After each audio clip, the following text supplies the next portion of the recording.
It is the year 890. You stand on a rocky promontory, the icy wind of the North Sea cutting your face. Below, scattered among narrow fjords and dense pine forests, a Viking village slowly awakens under the gray light of dawn to a haguma. The smoke rises from long turf-covered houses, and the smell of salted fish and burnt wood fills the air. You hear the sound of axes striking tree trunks, voices shouting orders, and in the distance the muffled roar of waves crashing against black rocks. This is no ordinary village. This is one of the most dangerous settlements in Northern Europe. Death can come from the sea or from starvation, from the hands of a neighbor or from the claws of winter. You are about to enter a world where survival demands more than brute force. It demands intelligence, strategy, and an almost superhuman ability to adapt to chaos. The question you must ask yourself as you observe this scene is simple and unsettling at the same time. How did ordinary people, without modern technology, standing armies, hospitals, or sophisticated defense systems, manage to survive in such a hostile environment? How did a village surrounded by constant dangers manage not only to resist, but to prosper, trade, and even become a regional power? The answer may surprise you, because everything you imagine about the Vikings, that image of brutal and disorganized warriors, bloodthirsty looters wandering aimlessly, is about to be challenged. What will you discover?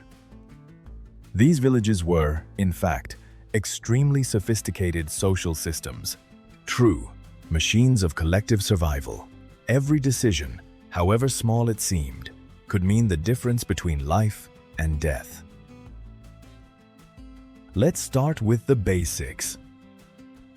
The most immediate danger came not from other peoples, but from the environment itself. Imagine living in a sea where the temperature plummets to levels that freeze entire rivers, and where sunlight disappears for weeks at a time. Under these conditions, the first enemy of any Viking was not an invading army. It was the silent hunger that set in when food supplies were insufficient. Archaeological studies conducted at sites such as Birka in Sweden and Kang in Norway reveal something fascinating. These communities developed systems for the storage and preservation of food that were considered extremely advanced for that period in time. Fish was dried in the wind or slowly smoked over low smoke fires. Meat was salted with salt extracted from the sea itself through a laborious evaporation process in large iron cauldrons. Grains were stored in underground silos protected from moisture and rodents. Think of it as a survival puzzle, where each piece, from the construction of houses to the organization of harvests, needed to fit perfectly. If a single piece failed, if a winter was harsher than expected, or if fishing failed for weeks on end, the entire village could collapse. But hunger was not the only risk. You also need to understand that these villages lived under a constant threat of conflict.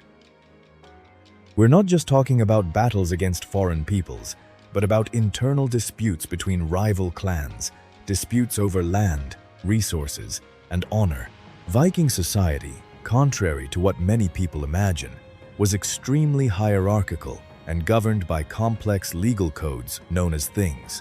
Disputes were often resolved through public trials rather than simply by the exercise of raw physical force. Here is the first major contrast you need to visualize. On one hand, the popular image of the wild Viking warrior lawless, without order, acting only on impulse and violence. On the other hand, the archaeological and historical reality shows societies with sophisticated legal systems. There were well-defined social hierarchies and an impressive capacity for collective organization, even in extremely hostile environments. And it is precisely here that the true story begins to unfold. Because to understand how these dangerous villages managed to survive, you first need to forget everything you've learned from movies and television series. You need to delve deeper into this village, walk past the longhouses, smell the smoke mixed with the sweat of the blacksmiths working the iron, and witness how every detail of daily life was an ingenious response to a world that did everything to destroy those who lived there. You now walk among the main buildings of the village, and what you see further challenges your expectations. The longhouses, known as longhouses, are not simple makeshift shelters. They are carefully designed structures with walls of interwoven wood, covered with clay and turf roofs that act as natural thermal insulation. Inside these houses, entire families, often including up to 20 or 30 people, share the same space with domestic animals during the coldest months or harvest month. It may seem strange to imagine humans and animals sharing the same roof, but think of it as an intelligent solution to a real problem. The heat produced by the animals helped maintain the internal temperature of the house during the brutal northern winter. It was essentially a natural heating system developed through generations of trial and error. In the center of each longhouse, a permanent fire burns day and night, fueled by carefully rationed firewood. Smoke rises and escapes through small openings in the roof, while the heat slowly spreads throughout the space. Around the fire, men and women work on specific tasks, weaving wool on vertical looms, carving tools from bone and horn, or repairing fishing nets. The net is damaged by constant use. Now, imagine another important contrast.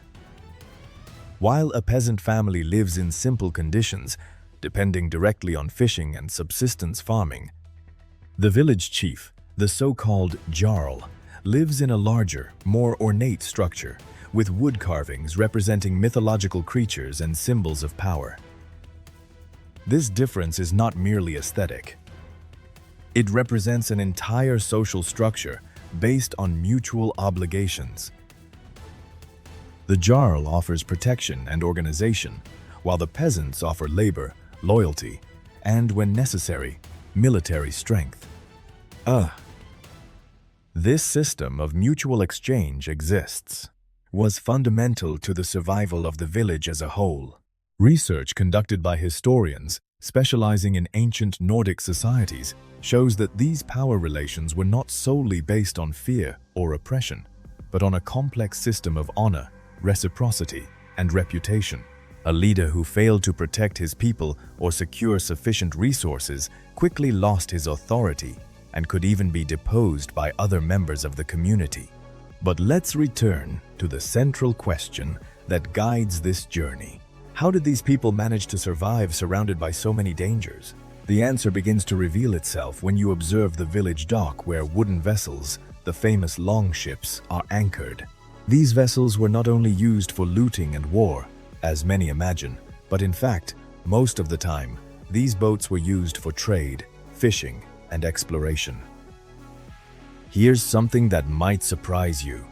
Archaeological studies indicate that trade was actually more lucrative and more common than the violent looting portrayed in popular culture. The Vikings traded furs, barley, iron, slaves, and handcrafted goods with peoples from regions as far away as the Byzantine Empire and Abbasid Caliphate in the Middle East. These routes stretched for thousands of kilometers, crossing Russian rivers all the way to the Caspian Sea. Think of it as a complex network, almost like a primitive internet of trade, connecting completely different cultures through rivers, seas, and land routes. A Viking village in the year 800 to 900 was not an isolated and wild place, but an important node within a vast network of economic and cultural exchanges. This completely changes how you should view these communities.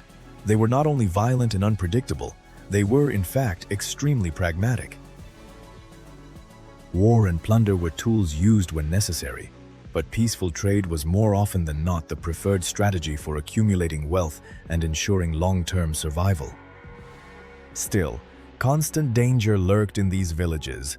Attacks from rival Viking clans, territorial disputes, and even invasions by foreign peoples were real threats. Therefore, most of these villages were built in strategically chosen locations close enough to the sea to allow trade and fishing, but they were protected by natural rock formations or reinforced wooden palisades, acting as defensive barriers against surprise attacks. Thanks, Yas. You then realize that every element of this village, from its geographical location to the architecture of the houses, was a carefully calculated response to the dangers of the environment. Nothing was left to chance. Each decision represented knowledge accumulated over generations, transmitted through oral traditions, religious rituals, and rigid social codes. And it is precisely this collective intelligence, this capacity for constant adaptation, that explains how these communities managed not only to survive, but to expand as far away as Iceland, Greenland, and even the north coast of North America were explored centuries before Christopher Columbus. But to fully understand this story, you still need to discover the darker, more human side of this reality. The sacrifices, the losses, and the uncomfortable truths hidden behind this apparent ingenuity. Now you need to see the other side of this story, the side that more superficial documentaries prefer to hide. All this ingenuity, all this capacity for adaptation came accompanied by an immense human cost, one that is often brutal and difficult to romanticize. Within this same village, you are exploring a widespread system of slavery that existed. People captured in raids called trolls were forced to work in the hardest and most dangerous tasks, cutting wood in extreme conditions, working in primitive iron mines, or rowing for hours on end on maritime expeditions. Archaeological studies, including analyses of skeletons found in Norse graves, show clear signs of extreme physical exhaustion and malnutrition among these individuals. Silent evidence of lives marked by constant suffering. You also need to understand that infant mortality was frighteningly high. Historical estimates suggest that almost half of the children born in these villages did not survive beyond the age of 5. Disease, seasonal malnutrition, and domestic accidents were constant threats, far more lethal in daily life than any spectacular battle against foreign invaders. Women had relatively advanced rights by the standards of the time. They could request a divorce or manage property in their husband's absence. They still faced harsh realities: childbirth without any modern medical assistance, exhausting physical labor, and the constant responsibility of ensuring the family's survival amidst the scarcity. This is the moment when you need to set aside any romanticism. Living in a Viking village in the year 890 was not a constant epic adventure full of glory and conquest. It was, for the most part, a silent and relentless struggle against cold, hunger, disease, and uncertainty. The true courage of these people lay not only in occasional battles, but in their ability to wake up every day and continue working. They knew that a single mistake, a single lost harvest, or a single harsher winter could mean the death of the entire community. And yet, despite all this suffering, these people built something extraordinary. They developed legal systems that continue to influence modern concepts of jury trials to this very day. They created trade routes that connected entire continents centuries before modern globalization. They explored unknown territories, crossing oceans in wooden vessels guided only by the stars, the behavior of birds, and the careful observation of ocean currents. Perhaps the most important lesson you can take from this journey is this: true human intelligence lies not only in advanced technology or material comfort, but in the ability to adapt. It lies in the ingenuity to transform limitations into solutions, dangers into opportunities, and scarcity into complex systems of cooperation and survival. The most dangerous Viking villages in the north, in the year 890, did not survive, despite the chaos around them. They survived because they learned to transform that chaos into order through accumulated knowledge, intelligent social organization, and an unwavering will to continue existing. No matter how hostile the world outside was in this lesson, however distant it may seem in time, it remains profoundly relevant to us today. We all still face in some way our own personal winters, stormy tempests, and all of our own invisible hidden dangers. True strength lies not in avoiding these difficulties, but in learning. Just as the Vikings did over 1,000 years ago, they learned to adapt, resist, and somehow thrive amidst them in that aid. If this journey through the most dangerous Viking villages in the north has sparked your curiosity, leave a comment. Tell us what caught your attention most in this story. Don't forget to like this video. It greatly helps the channel continue producing content like this. And survive so you don't miss the next documentaries. If you enjoyed this trip to the past, you will also like the video about life inside medieval fortresses. It covers the most brutal sieges in history and is available on the channel.